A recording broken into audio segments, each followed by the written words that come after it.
अल बकरा आयत नंबर 223 में अल्लाह फरमाता है, तुम्हारी औरतें तुम्हारी खेती हैं, आओ और जो भी चाहो अपनी मर्जी से इन पर खेती करो और अपने लिए नेक अमल आगे भेजो। अस्सलामु अलैकुम दोस्तों, मैं हूं मोहम्मद आसिफ और आप सुन रहे हैं हमेशा की तरह अपना प्यारा प्यारा मीठा मीठा द सुन्ना स्क्वाड। उम्मीद करता हूं आप सब लोग खैर आफियत से होंगे और अल्लाह का शुक्र है हम लोग भी खैर आफियत से हैं। बस मार्केट में थोड़ी सी हलचल मच रही है क्योंकि हमेशा की तरह वही नया पैकिंग कर कर के पुराना सामान बेचा जा रहा है और हमारे कुछ मासूम से मुसलमान हैं बेचारे जो घबरा जाते हैं छोटी छोटी सी बातों पर। हालांकि अटेंशन इन चीज़ों को नहीं देनी चाहिए और किसी न किसी तरीके से उन्हीं के एजेंडा का, उन्हीं के प्रोपेगेंडा का हम लोग शिकार हो जाते हैं और हमारे ही थ्रू वो अपने उस रद्दी टोकरी को जो है प्रमोट करवा देते हैं। और ऐसा हमेशा से होता आया है, ये कोई नई चीज़ नहीं है और ये सदियों से होता आया है और ये क़यामत तक होता ही रहेगा।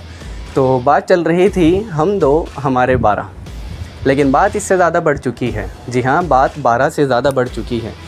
और एक और चीज़ आप लोगों ने इसमें देखी होगी कि ये जो इस मूवी का मेन एक्टर है, इसका जो नाम है, क्या नाम है इसका, अन्नू कपूर। हाँ, नाम औरतों वाले और शक्लें मर्दों वाली, बिना मूँछों की। तो इस बवासीर के मरीज़ को अगर टाइम से अगर इसकी शादी हो जाती तो आज इसके 4 नहीं 8 बच्चे होते। इसके खुद कमबख्त के 4 बच्चे हैं। अबे शर्म कर लो, दूसरों के ऊपर सवाल उठाने से पहले शीशा देख लिया करो, तुम्हें खुद असलियत पता लग जाया करेगी। और तुम लोग पहले खुद अपनी किताबें पढ़ लिया करो। कुरान को समझना है मुसलमान से समझो, फ़िरका वारियत वाले मुसलमान से ना समझना। सबसे पहले तो मैं आप लोगों को बता दूं कि जब भी ऐसी कोई चीज़ मार्केट में आए या फिर सोशल मीडिया पे आए या फिर जो है नेशनल मीडिया पे भी आए तो उसके लिए हमें घबराने की, परेशान होने की ज़रूरत नहीं होती। हालांकि परेशान होना और घबराना इस चीज़ की निशानी है कि हमारे अंदर वो ईमान है कि हमें फ़िक्र होती है हमारी आने वाले नस्लों की और हमारे दीन इस्लाम की कि कहीं इसके ऊपर कोई उंगली ना उठा दे। लेकिन मेरे दोस्तों, मेरे भाइयों, मेरी बहनों, अल्लाह ताला ने इस दीन को आदम अलैहिस्सलाम से क़यामत तक के लिए उतारा है। ये दीन आपका और मेरा बनाई हुई आइडियोलॉजी नहीं है। बात तो तब होना कि जब आपका और हमारा बनाया हुआ कोई बिज़नेस एम्पायर है और उसके ऊपर कोई उंगलियां उठा रहा है, तब हमारी टांगें जो हैं काँपनी चाहिए कि नहीं नहीं, ये क्या हो गया और अब क्या होगा और आने वाले टाइम में इसका क्या होगा। ये अल्लाह का दीन है और अल्लाह इसकी हिफाजत शुरू से करता आया है और क़यामत तक करता आएगा। और इसी की वजह से अगर आप देखें पिछले 100 साल में 60,000 से ज़्यादा किताबें लिखी जा चुकी हैं।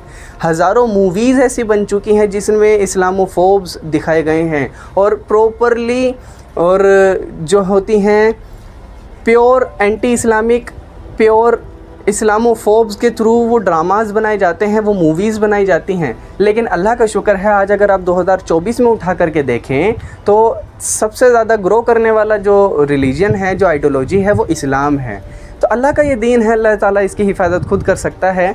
नबी पाक मोहम्मद रसूलुल्लाह सल्लल्लाहु अलैहि वसल्लम के ऊपर और इस्लाम के ऊपर पिछले 100 साल में 60,000 से ज़्यादा किताबें लिखी जा चुकी हैं। लेकिन किसी न किसी का क्या उखाड़ लिया। हमेशा हर रोज़ दूसरी गली चौराहे पे कुरान को फाड़ा जाता है। ये कुरान को फाड़ना, जलाना और इस्लाम को डिफेम करना इस बात की दलील है मेरे भाई कि आपके पास वो आइडियोलॉजी है जिसको रैशनल लेवल पर कोई हरा नहीं सका। जिसका जवाब नहीं ना होता उसको कुचल देना ही लोग बेहतर समझते हैं। कुरान का किसी के पास जवाब नहीं है। कुरान का ओपन चैलेंज है। 1400 सदियों में आज तक कोई उस चैलेंज को जो है एक्सेप्ट नहीं कर सका। अल्लाह ताला ने कुरान में कहा है कि अगर तुम चाहो तो ले आओ इसकी जैसी एक आयत, ले आओ इसकी जैसी एक आयत। कौन है जो ले आया इसकी जैसी एक आयत? कोई नहीं लेकर के आ सका। तो ये परेशान होने की ज़रूरत नहीं होती। सोशल मीडिया के थ्रू, आप ही के थ्रू अपने एजेंडा को ये जो लोग हैं प्रमोट करवा देते हैं और उसी का शिकार हमारे मासूम लोग बेचारे हो जाते हैं। अब दूसरी चीज़ हमें ये देखनी चाहिए कि जब भी ऐसी कोई फ़िल्म या फिर ऐसी कोई बुक्स आती हैं तो उनके टारगेट ऑडियंस कौन सी होती है। जाहिर है जो ऐसी मूवीज़ और ऐसी बुक्स लिखते हैं उनके दिमाग में वो कंपैरेटिव रिलीजन्स होता ही नहीं है।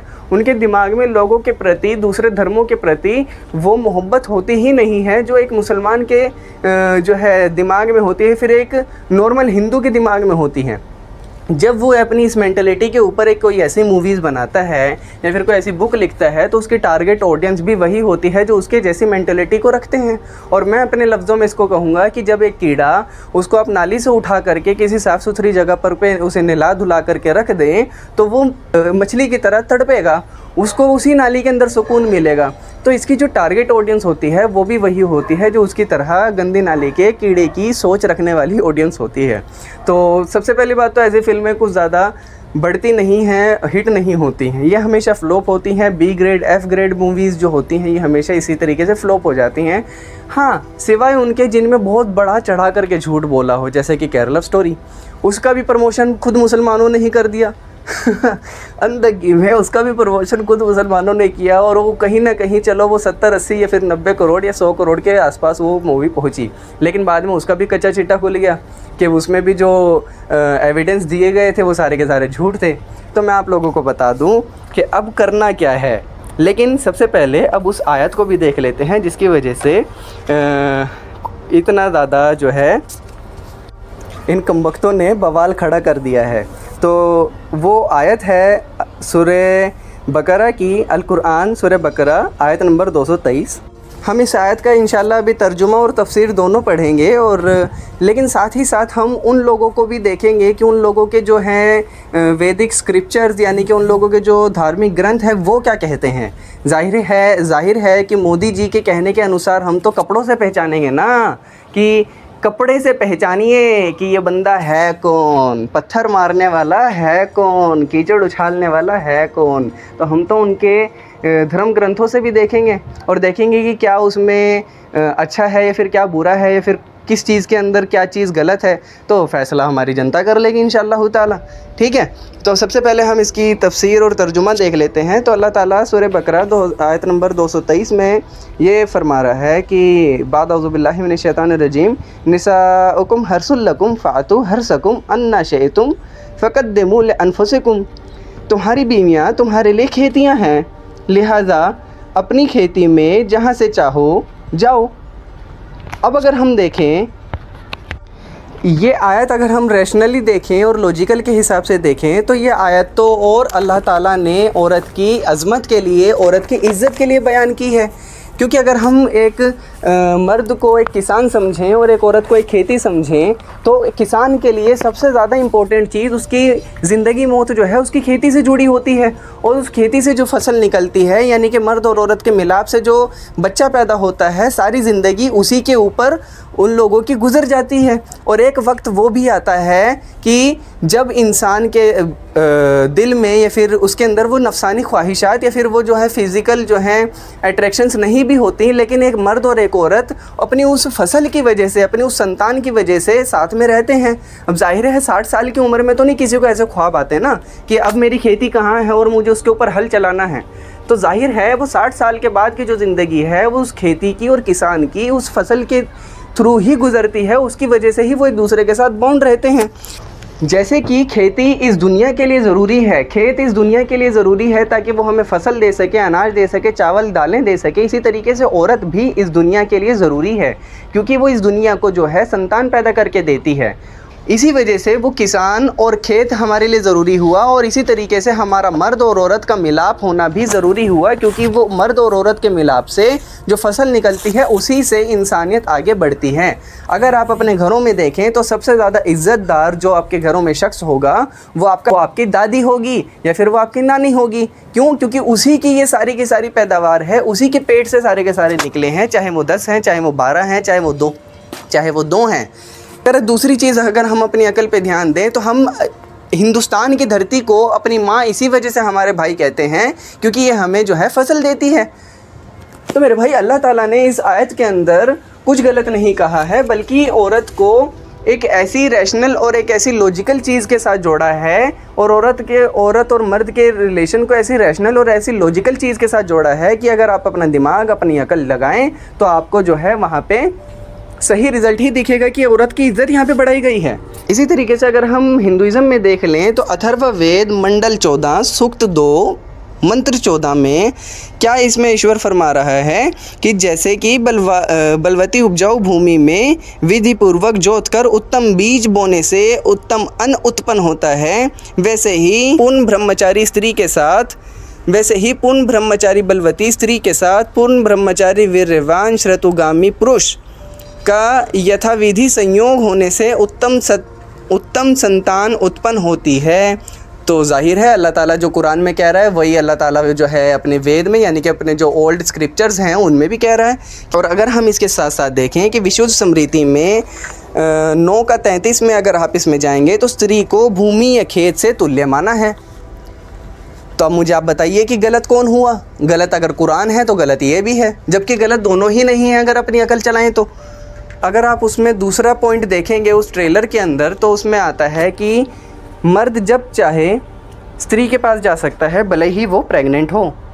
अगर मैं इस चीज़ के ऊपर इस्लाम की बात करूं तो इस्लाम के अंदर ऐसा कहीं से ना तो पूरे कुरान में ना हदीस के ज़ख़ीरे में आपको इस चीज़ के ऊपर फतवे बल्कि मिल जाएंगे कि अगर औरत राज़ी ना हो प्रेगनेंसी के दौरान तो मर्द को ज़बरदस्ती करने की ज़रूरत नहीं है। लेकिन अगर हम हिंदुइज़्म में देखें तो बृहदारण्यक का उपनिषद में मंडल 6 सूक्त 4 और मंत्र 9 में क्या ईश्वर फरमा रहे हैं, if she is not willing he should buy her over and if she is still unyielding he should strike her with a stick or with a hand and proceed।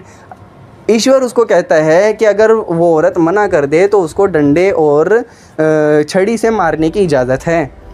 मैं आपको बता चुका हूँ कि इस्लाम में ऐसा कुछ भी नहीं है। अब तीसरा पॉइंट जो आता है कि औरत सिर्फ मर्द के लिए पैदा की गई है। अल्लाह ताला ने जहाँ पे भी एज अ क्रिएशन की बात की है कि अल्लाह ताला ने इस क्रिएशन को क्यों बनाया, अल्लाह ताला ने इस कायनात को क्यों बनाया, तो अल्लाह ताला ने हमेशा ये कहा है कि वमा खलक़तुल जिन्ना बाद औज़ु बिल्लाहि मिनश शैतानिर रजीम वमा खलक़तुल जिन्ना वल इंसा इल्ला लियअबुदून, कि मैंने जिन्नातों और इंसानों को इसके सिवा किसी और काम के लिए पैदा नहीं किया कि वे मेरी इबादत करें, लेकिन अगर हम बृहदारण्यक का उपनिषद इसमें देख लें तो इसमें आप देख सकते हैं कि मंडल 6 सूक्त 4 मंत्र 5 में प्रजापति यानी कि ब्रह्मा क्या कह रहा है वो आप खुद देख सकते हैं। ब्रह्मा इसमें कहने की कोशिश ये कर रहे हैं कि ब्रह्मा को मर्द का वीर्य देने के लिए कुछ और चीज़ नहीं मिल रही थी, इसी वजह से उन्होंने जो है औरत को बनाया। अब अगर हम अगला पॉइंट इसमें देख लें कि मर्द को प्रायोरिटी दी गई है इस्लाम में, तो मैं आप लोगों को बता दूं कि पूरे कुरान में पूरे अहदीस में कहीं भी सिर्फ मर्द को अल्लाह ताला का तोहफ़ा नहीं कहा गया। जहां भी क्रिएशन की बनने की बात आई तो अल्लाह ताला ने दोनों को एक साथ पुकारा और इंसान कह करके। इसके लिए आप देख सकते हैं कि सूरह 95 की आयत नंबर 4 है, उसमें अल्लाह ताला क्या कहता है कि लक़द खलक़नल इंसाना फ़ी अहसनि तक़वीम, कि हमने इंसान को बेहतरीन सांचे में ढालकर पैदा किया है। अल्लाह ताला ने मर्द को यहाँ पे मुखातिब नहीं किया, अल्लाह ताला ने औरत को यहाँ पे सिर्फ मुखातिब नहीं किया, बल्कि अल्लाह ताला ने इंसान को यहाँ पे मुखातिब किया है, क्योंकि अल्लाह ताला ने इंसान को अशरफुल मखलूक़ात बनाया है। जिन्नों से ज़्यादा और अपने फ़रिश्तों से ज़्यादा अशरफुल मखलूक़ात इंसान को बनाया है। लेकिन अगर हम यहाँ पे देख लें, इसके साथ साथ आप दूसरी आयत भी देख सकते हैं कि और हकीकत ये है कि हमने आदम की औलाद को इज़्ज़त बख्शी। वही और जहाँ पे अभी अल्लाह ताला ने मर्द की फ़जीलत की बात की है, वहाँ पे अल्लाह ताला ने मर्द की ड्यूटीज़ की वजह से, उसके कर्म की वजह से उसको बड़ा बताया है। जैसे कि आप लोग सूरह निसा की आयत नंबर 34 में देख सकते हैं। लेकिन जब आप हिंदुइज़्म में भगवद गीता की चैप्टर 9 वर्स नंबर 32 में देखते हैं तो आप यहाँ पे देखते हैं कि औरत को महापापों का भंडार कहा गया है, सिर्फ़ इसलिए क्योंकि वो योनियों से होकर के गुज़रती है। योनि मतलब वेजाइना मतलब प्राइवेट पार्ट औरतों का। तो इस वजह से औरत को पापों का भंडार बताया गया है भगवद गीता में। मैं नहीं कह रहा, भगवद गीता कह रही है। उस ट्रेलर में अगला पॉइंट आता है कि मर्द मजाजी खुदा होता है और मजाजी खुदा की नाफरमानी कुफ्र है, और कुफ्र की सज़ा सिर्फ़ और सिर्फ मौत है। अब मैं आप लोगों को बता दूं कि ये दोनों की दोनों बातें अपनी जगह गलत साबित हो जाती हैं, क्योंकि हर कुफ्र की सज़ा इस्लाम के अंदर मौत नहीं है। हिस्ट्री में, तारीख़ में कितने ही ऐसे बड़े बड़े काफिर गुज़रे हैं जिन्होंने ब्लास्फेमीज़ भी की हैं, जिन्होंने बड़ी बड़ी किताबें भी लिखी हैं, जिन्होंने आवाम के बीच में आकर के उन्होंने फ़साद फिल अर्ज़ भी किया है, ज़मीन के अंदर फ़साद भी मचाया है, लेकिन उनको ज़िंदा रखा गया है, उन्हें मौत की सज़ा नहीं दी गई। हर कुफ्र की सज़ा मौत नहीं है। और दूसरी बात, दूसरा पॉइंट इसमें आता है कि खुदा होना। मैं आप लोगों को बता दूं और आप लोग भी इस चीज़ के गवाह हैं कि इस्लाम सिर्फ़ एक ऐसा वाहिद दीन है इस पूरे धरती के ऊपर जिसमें सिर्फ़ और सिर्फ एक खुदा का तसव्वुर पाया जाता है। हम इतने ज़्यादा उस खुदा के जो है मानने वाले हैं कि हम अपने वालिदैन के आगे भी अपना सजदा नहीं कर सकते, क्योंकि हम उस एक अल्लाह को मानते हैं। तो ये इस्लाम के अंदर मर्द को मजाजी खुदा होना तो साबित हो ही नहीं सकता। लेकिन जब आप भगवत गीता देखते हैं, भगवत गीता में औरत का खुदा मर्द को यानी कि देवता कहा गया है, जिसकी पूजा करना औरत पर फ़र्ज़ है, भले ही मर्द कितना ही गुनहगार हो। इसके लिए आप ये रेफरेंस देख सकते हैं। और दूसरी चीज़ अगर आप देख सकते हैं कि मनुस्मृति में इसकी 5 की 153 और 154, इसमें आप देख सकते हैं वो तभी स्वर्ग को प्राप्त हो सकती है जबकि वो अपने पति की सेवा करेगी, यानी कि अपने देवता की सेवा करेगी। भगवद गीता में ब्रह्मा ये फरमा रहे हैं कि अगर औरत पति की सेवा नहीं करती और गुस्से की नज़रों से उसे देखती है और तो वो नरक में उतने साल तक जलती रहेगी जितने उसके पति की बॉडी पर बाल होंगे। ये भगवद गीता में आप इसको खुद पढ़ सकते हैं। अब इसमें छठा पॉइंट आ जाता है कि उस ट्रेलर में छठा पॉइंट ये बोलता है वो इंसान कि औरत को शलवार के नाड़े की तरह रखो, जब तक अंदर रहेगी तब तक हिफाजत में रहेगी। अब ज़रा खुद गौर फरमाएं कि ये इंसान जो बोल रहा है ये खुद औरत की इज़्ज़त को बयान कर रहा है। ये डायलॉग, मैं उस डायलॉग लिखने वाले के हाथ चूम लूँ कि कितना बेहतरीन उसने डायलॉग लिखा है। ज़रा खुद बताएं नाड़े का क्या काम होता है। ये बात खुद औरत की अहमियत बयान करती है। जैसे कि इज़्ज़त बचाने के लिए शलवार में नाड़े का होना ज़रूरी है, वैसे ही घर को बचाने के लिए औरत का होना भी ज़रूरी है, और औरत की ड्यूटी घर के अंदर ही होती है। अब लेकिन अगर आप औरत की आज़ादी इस तरीके से समझते हैं कि इस्लाम में औरत को इस चीज़ के लिए भी इजाज़त देनी चाहिए थी कि औरत किसी गैर मर्द के साथ अकेले में बैठे, अकेले में वक्त गुजारे, 4 दीवारी के कमरे में अकेले बंद रहे, तो मैं आप लोगों से माफ़ी चाहूँगा। अल्लाह ताला ने कुरान में, अल्लाह के नबी ने मोहम्मद सल्लल्लाहु अलैहि वसल्लम में पूरे हदीस में कहीं भी इस चीज़ का हुक्म तक नहीं फरमाया, ना ही औरत के लिए और ना ही मर्द के लिए, कि वो किसी गैर महरम के साथ 4 दीवारी के बीच वक्त बिताए। क्योंकि अल्लाह ताला की बल्कि अल्लाह के नबी की बल्कि यहाँ पे हदीस मिल जाती है कि जहाँ एक गैर मर्द और एक गैर औरत वहाँ पे अकेले होते हैं, तीसरा उनके बीच शैतान होता है। तो ये तो बहुत अच्छा पॉइंट था, मुझे बहुत अच्छा लगा। अब दूसरी 7th और आखिरी पॉइंट, इस्लाम में औरत को 10-12 बच्चे पैदा करने हैं और यही ज़रूरी है। इसके ऊपर आप रिसर्च देख सकते हैं, बहुत सारे लोगों ने रिसर्च बेस इसके ऊपर कंटेंट भी बनाया है, मैं उन लोगों को अप्रिशिएट करता हूँ। लेकिन मैं आप लोगों को बता दूँ कि इस्लाम में ज़्यादा बच्चा पैदा करने का कोई तरगीब नहीं दी गई है।